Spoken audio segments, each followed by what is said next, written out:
c'est au niveau de l'évangile que tu as cru. Parce qu'il commence par, si demain vous l'avez entendu. Donc, la première chose même, au verset 20, il dit, mais vous, ce n'est pas ainsi que vous avez appris Christ. Apprendre Oui. Christ, pour moi, c'est le tout, non. Je le connais dans le sens de la foi salvatrice, qui est le B à bas. Et je le connais dans le sens de son caractère et la conformité à lui, donc la marche. Mais après, il dit, hey, c'est si vous l'avez appris. C'est-à-dire qu'on revient au début. Est-ce que vous connaissez même l'évangile de Jésus-Christ?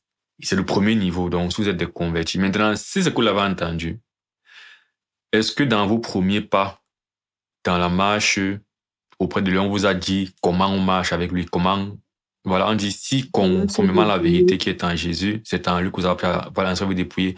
Par exemple, des milieux où on est très libéral, par exemple, sur la marche dans la foi chrétienne, tu vois. Il y a des milieux où, en fait, on m'a te dit que, souvent dans la prédication, on m'a peut-être te dit, je prends un truc banal. Bah, je causais aussi avec un jeune homme récemment, un jeune frère, et il me faisait un commentaire d'une prédication que leur pasteur a fait, et il a parlé en fait de l'habillement des jeunes. Et ça a un peu vexé les gars, tu vois. Et c'était un peu comme si on n'a pas le droit de me parler de mon habillement, parce que c'est qui compte, c'est le fond. Bon, c'est un peu plus complexe que ça m'avait dit, pour caricaturer un peu leur position et expliquer ce qu'il va expliquer. Si tu as grandi dans un environnement où tu estimes qu'on n'a rien à te dire sur ton habillement, on est d'accord que cette façon d'avoir appris la foi est différente d'un environnement où en fait toi t'as appris que on peut en fait te recommander sur la façon dont tu t'habilles quand tu es chrétien, tu vois. Il y a deux visions différentes de la marche, tu vois. Donc je dis c'est des trucs que je prends des extrêmes comme ça, mais la vérité c'est que il y a les milieux où la manière de faire violent, par exemple, il y a des environnements où, par exemple, quand j'étais à l'église protestante au pays, par exemple, je n'avais jamais ressenti qu'il faut que dans l'évangélisation soit une activité de mon quotidien, par exemple. Je n'avais jamais reçu ça, tu vois.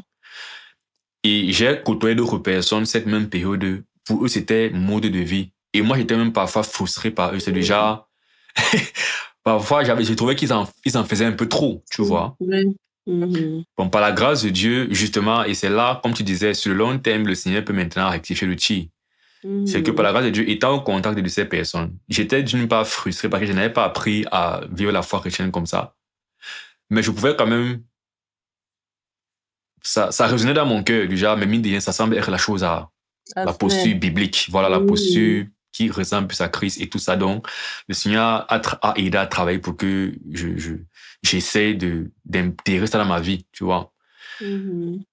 Regardons ça, c'est que quand la manière dont on apprend le Seigneur, et même par exemple, la parole de Dieu, la manière dont on dit aux gens que la Bible, c'est pas un truc que tu t'amuses avec. C'est du genre. Oui, ou que tu attends ou que quelqu'un vienne. Toi, tu n'as pas le temps de t'asseoir et lire, non, c'est tout. On Oui, doit tout le temps enseigner, on doit tout le temps enseigner. voilà. Oh, la suite, justement, quand il va dire même que Jean-Luc, on a été instruit à être dépouillé, eu égard à la vie passée du vieil homme qui se corrompt, et à être renouvelé maintenant dans l'esprit de l'intelligence. Donc, il y a Mhm. toujours ce côté où tu dois avoir appris qu'il faut t'asseoir et lire et méditer Tout à ta fait. Bible. Parce que quand je regarde la plupart, chez les catholiques surtout, oui, il n'y a pas cette culture-là que non, Ouais, je dois lire ma Bible. ouais. C'est suffisant ce qu'on te donne là-bas à l'église le dimanche. Aujourd'hui même, parfois les catholiques sont un peu, oui, ils exagèrent. Mais moi, c'est la plupart des chrétiens que moi je côtoie, en fait, je vois ce problème. Je veux dire, une bonne majorité. Selon les milieux, justement, c'est ça la question, c'est que, ok, aujourd'hui, moi, je côtoie certains chrétiens croyants, tu vois, qui justement viennent d'un milieu où on leur a appris que c'est la parole, tu vois. Ça veut dire, quand moi je cause avec eux, c'est plutôt par exception que je vais trouver quelqu'un que tu ne sens pas qu'il y a une violence personnelle dans la parole, tu vois. Mais j'ai maintenant d'autres milieux où parfois quand il arrive comme ça là, toujours des croyants, tu causes avec quelqu'un, tu sens qu'il n'y a pas cette culture en fait de creuser personnellement. Donc c'est intéressant. Après, à être renouvelé dans l'esprit de votre intelligence. Et pour revenir sur le jeune frère avec qui je causais récemment, en fait, le jeune frère, c'est quelqu'un avec qui j'ai commencé un suivi récemment, tu vois. Et, et quand on causait un peu des choses qui sont peut-être ressorties quand on parlait, c'était un peu ce côté de je trouve que la Bible, c'est censé être simple. Tu Mhm. vois. Donc, Mhm. et on était en train de parler de la propitiation. Parce que là, on est en train de Mhm. creuser sur la justification et tout ça. On Mhm. allait dans Romains 23, Romains 3, on parlait de la propitiation. D'abord, le thème, tu vois, quand tu n'es pas habitué à la Bible, Oui. même seulement lire le mot là, c'était un problème. Ta langue n'est pas habituée à tourner la langue comme ça. Tu vois. Mhm. Ouais, ouais. Il bataille, il dit que bon, tu comprends comment. Il dit qu'il n'est pas sûr, il dit que bon, c'est simple. On va rentrer, lire de quoi il s'agit dans l'Ancien Testament. On va un peu, on lit dans Lévitique le processus Mhm. d'expiation. Tu vois, on lit un peu deux, trois Mhm. passages. Un des dit que il a l'impression que c'est pas censé être compliqué, que pour lui ça doit être simple. Je dis que je dis que d'une part, ce n'est même pas si compliqué que ça, d'une part. Mhm. D'autre part, oui, comment être sauvé n'est pas compliqué, c'est gratuitement, c'est simple, c'est facile, même un enfant peut être Il y sauvé. a Parce il m'a une pris les facilité. analogies du genre, je pense que Mhm. Jésus a dit que même un enfant et tout. Il a dit que oui, Jésus a dit que Oui. pour être sauvé, il faut être comme un enfant dans le sens que humble, croire au Mhm. Messie, ne pas chercher, pas orgueil, la justification, pas La mon résolution est obéissance. haute. Mhm. Voilà. Enfant, c'est lui, c'est que tu acceptes facilement le don de Dieu. On te dit que le Père Noël existe, tu crois pareil. Il y a un homme venu du ciel Mhm. qui est Dieu, qui est mort pour réussir pour toi. Tu crois. C'est ça la foi d'un enfant, tu vois. Mhm. Mais cependant, là, on est en train de comprendre pourquoi l'œuvre de Christ nous sauve. Il y a des réalités Oui. derrière que nous sommes en train d'apprécier pour mieux adorer le Christ. Donc, Mhm. et ça, déjà que ce qu'on lit, c'est encore le niveau facile. Mais Mhm. cette pensée selon laquelle la Bible, en fait, est censée être facile, ce n'est pas du tout vrai. Mhm. Et ça, c'est une pensée que il faut qu'on t'inclue que ça dès le départ. C'est que la parole de Dieu, il a dit que sinon, la Bible serait seulement une phrase, non, que Christ est mort pour Mhm. tes péchés, et puis le reste, C'est bon. c'est C'est tout. spontanément que tu le sais. Il a dit que même quand tu as le Saint-Esprit là, il faut t'asseoir dans la parole. Et donc, ça, c'est Mhm. une fois de plus, un truc qu'on doit t'apprendre dès ta conversion. Et c'est un truc que j'essaie de lui apprendre maintenant parce que je lui dis depuis que il faut que tu lises personnellement la Bible en ordre, tu avances. Oui. Et il a du mal à démarrer jusqu'à présent. Il lui dit que non, c'est que si tu ne fais pas ça, tu ne vas pas connaître en fait, tu vas manquer, tu vas être ignorant en fait sur ce que Dieu attend de toi. C'est ça, c'est même de ça qu'on parle là. Oui, parce qu'il faut renouveler l'intelligence et ça ne vient pas parce que c'est spontané, mais parce que justement tu t'assois. Mhm. Une fois que tu as reçu, comme on dit, le salut, tu dois entrer dans la profondeur. Tu ne dois pas rester en surface.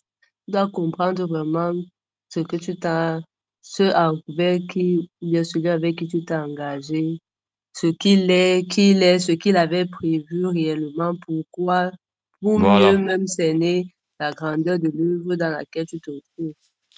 Oui, parce que l'intérêt, par exemple, parce qu'il y a différentes connaissances que la parole nous donne. Il y a la connaissance de la volonté pratique au quotidien que ça nous donne, qui souvent n'est pas hyper compliquée. Et c'est souvent ça que, par exemple, c'est là qu'il me disait, il sait que pour lui, c'est simple, il faut seulement faire le bien, tu vois. Je lui Là, ai c'est dit, le slogan de tout le monde, et tous les chrétiens et même les non-chrétiens savent que tous, le plus important, c'est faire le bien. justement, c'est ça qu'il dit que, non, il voulait seulement dire que dans les différentes réalités qu'on retrouve dans la parole, qu'on l'étudie, Ah, ah, il y a les mhm, réalités d'ordre, le, le comportement pratique. C'est-à-dire que mhm, si tu lis par exemple le sermon sur la montagne, tu vois, c'est des mhm, choses assez pratiques et concrètes que Jésus dit dans mhm. le rapport, d'une part, avec les gens, non? Si tu lis par Oui, exemple oui. les épîtres de Paul, où il dit clairement, considère pas tes intérêts, considère celui. Donc il y a cet élément de réalité qu'on ressent de la parole. Mhm, Mais effectivement, ce n'est pas tout, parce que même dans ce qu'il faut faire le bien là, il y a mhm. parfois aussi des dispositions et des détails que tu as besoin d'aller un peu plus creuser que le bien général, justement, tu vois. Que ce Sans n'est pas... compter que, Oui, et sans compter que ce bien qui est présenté justement et sur lequel les gens s'attachent facilement, c'est un bien que c'est le renouvellement, c'est le Saint-Esprit, c'est l'amour de Dieu qui est produit par le fait qu'on le connaisse plus en profondeur, qui nous donne la capacité de faire ces choses-là. et Parce que c'est si c'est justement... seulement... Oui. Mhm, Non, c'est justement pour ça qu'il disait que quand tu considères... Ça, il voulait seulement lister, donc, que dans les choses qu'on peut mhm, voir que la parole présente, il y a ce côté de... Tu as l'impression que c'est pratiquement simple. Je dois aimer mon prochain, je dois faire ces choses, je c'est tout. dois... Tu vois un peu là. Mais Oui, oui. effectivement que vivre de cela selon le Seigneur va être la résultante de d'autres réalités en fait plus profondes que tu as intégrées. Sinon, Effectivement. justement, tu auras l'impression que tu es dans une pratique où tu fais les bonnes choses. Mais même parfois, le discernement pour faire la bonne action au bon moment, tu vas le manquer. Il C'est y a un moment ça. où il faudra, par exemple, dire un truc à quelqu'un, mais parce que tu es en train de considérer qu'il faut que je sois une bonne personne en général, tu vas, par exemple, ne Mhm. pas dire la vérité quand il faut se dire des choses. Donc, et c'est dans ça. Et maintenant, au-delà maintenant de ce côté, ton rapport avec ton prochain, il y a aussi des réalités concernant la personne de Dieu. Mhm. Et c'est même de là que tout part, en fait. Parce qu'une vie Effectivement. centrée sur ton prochain, c'est la vie à l'envers. Ce n'est pas que je dois chercher à aimer mon prochain et par conséquent, je vais aimer Dieu.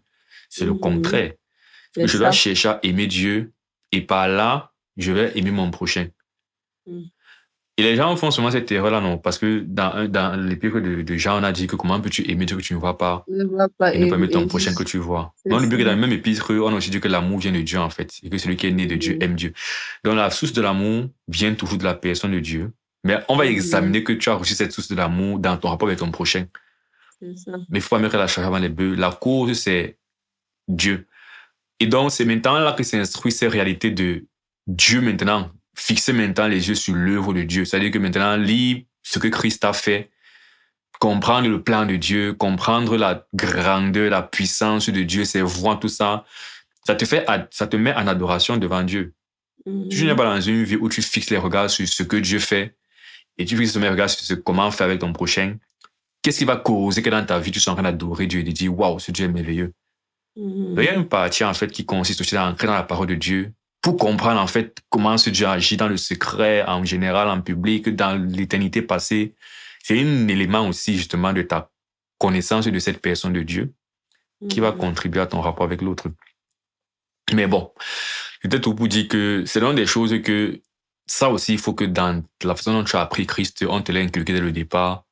Mhm. Et c'est les choses qui font que 15 ans ou bien 5 ans après ta foi, si c'est que tu es seul dans un pays étranger, tu as une autonomie en fait dans la façon de chercher Dieu. Tu n'es pas dépendant des gens. Mais Mhm. si on ne t'inculque pas ces choses, on revient encore à la première Ouais. partie, tu seras un enfant flottant à tour de doctrine qu'on va Voilà. balancer dans tous les sens.